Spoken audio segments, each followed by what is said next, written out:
Hey everyone, welcome back. I'm super pumped to have you here for this explainer on the massive new Minecraft 26.2 update, officially titled Chaos Cubed.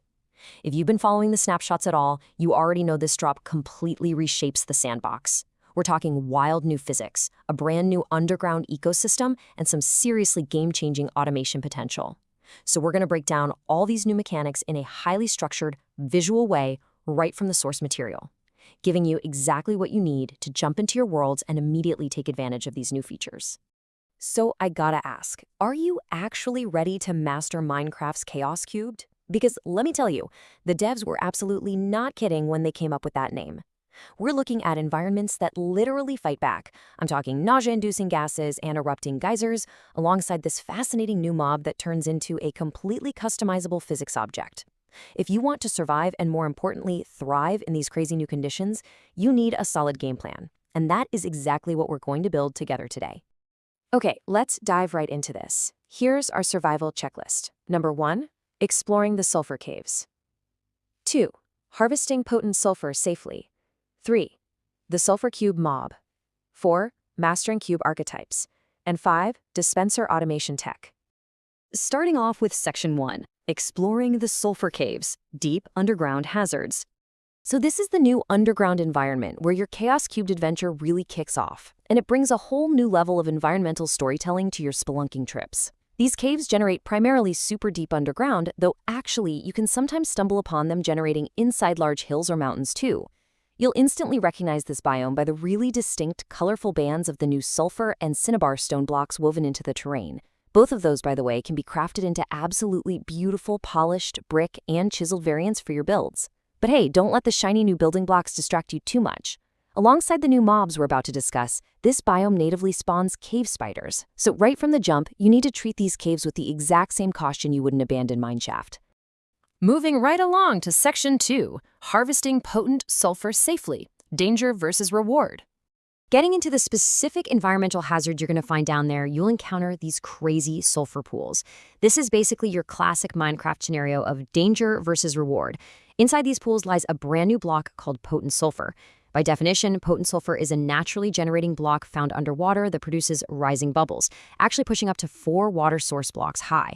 But here's the catch, and it's a big one. When placed underneath water, it creates a highly toxic, nausea-causing gas cloud right on the water's surface. It's an amazing environmental detail for sure, but it poses a very real threat to your survival runs if you just go jumping in blindly without a breathing strategy. So here is your quick 3-step field guide to harvesting it safely. Step 1. You absolutely must avoid that gas cloud.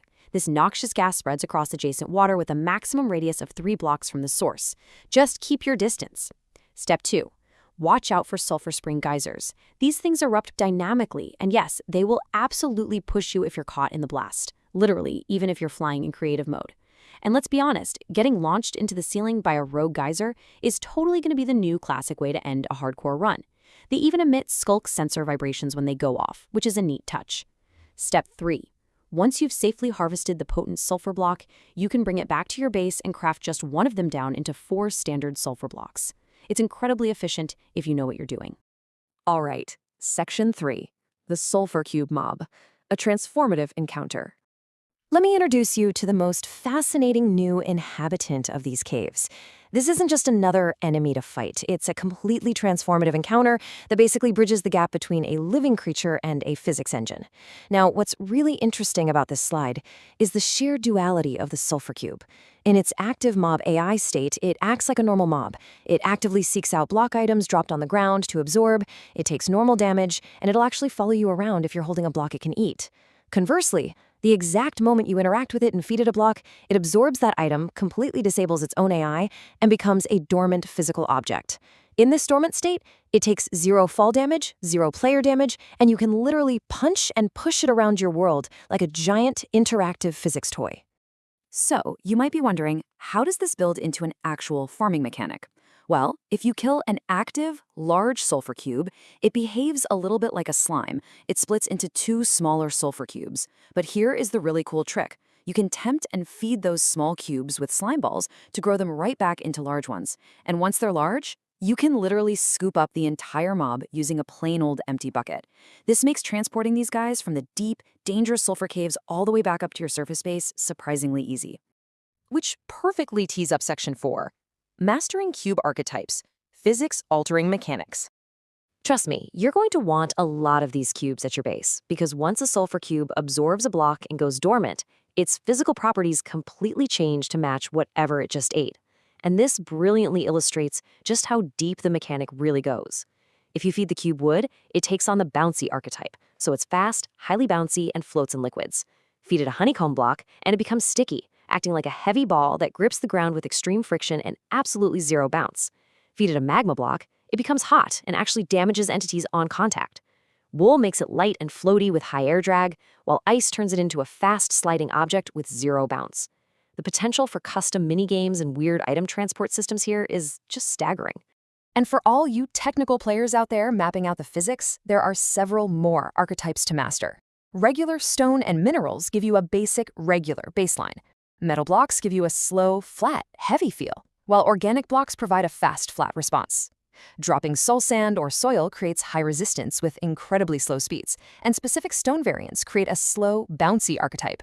Whether you're building precision timing mechanisms or some crazy automated mob grinders, there is a specific block you can feed this cube to get the exact physics you need. And that leads us to Section 5, Dispenser Automation Tech, Industrializing the Chaos. Okay, so how do we automate the whole shebang? The developers know the community absolutely loves Redstone, and they've given us the tools to completely industrialize these sulfur cubes. Just look at how flawlessly this integrates into existing setups. You can use standard dispensers to manipulate the cubes in 3 simple steps. First, equip. A dispenser can shoot a block directly into a sulfur cube, instantly disabling its AI and turning it into a physics object. Second, swap. You can fire a completely different block from a dispenser to swap out the absorbed item, dynamically changing the cube's physics archetype right on the fly. And third, shear. You can put shears in a dispenser, fire it at the cube to remove the block entirely, and instantly re-enable the mob's AI. Oh, and by the way, dispensers can also spawn a sulfur cube directly from a bucket. It's wild. Now, why does all this matter for the community? Well, according to recent search analytics data analyzing the Minecraft meta ecosystem, this specific level of industrialization in the game has driven a massive 22 to 31% year-over-year increase in searches for hardcore and adventure content. Think about that for a second. Players are just hungry for this complex, emergent chaos. They want to build Factorio-style malls, massive complex item channels, and invent entirely new ways to play the game using these physics mechanics. So the crucial point is this: the sandbox just got a whole lot deeper. You now have a mob that can act as a bouncy elevator, a sticky floor lock, or a sliding transport vehicle, all fully controlled by dispensers and redstone. How are you going to use these new physics to break the game's boundaries? The sulfur caves are waiting for you, so grab your slime balls, pack some empty buckets, and get to experimenting. Thank you so much for hanging out with me on this explainer. I really hope this field guide gives you a massive head start on mastering Chaos Cubed. Catch you next time.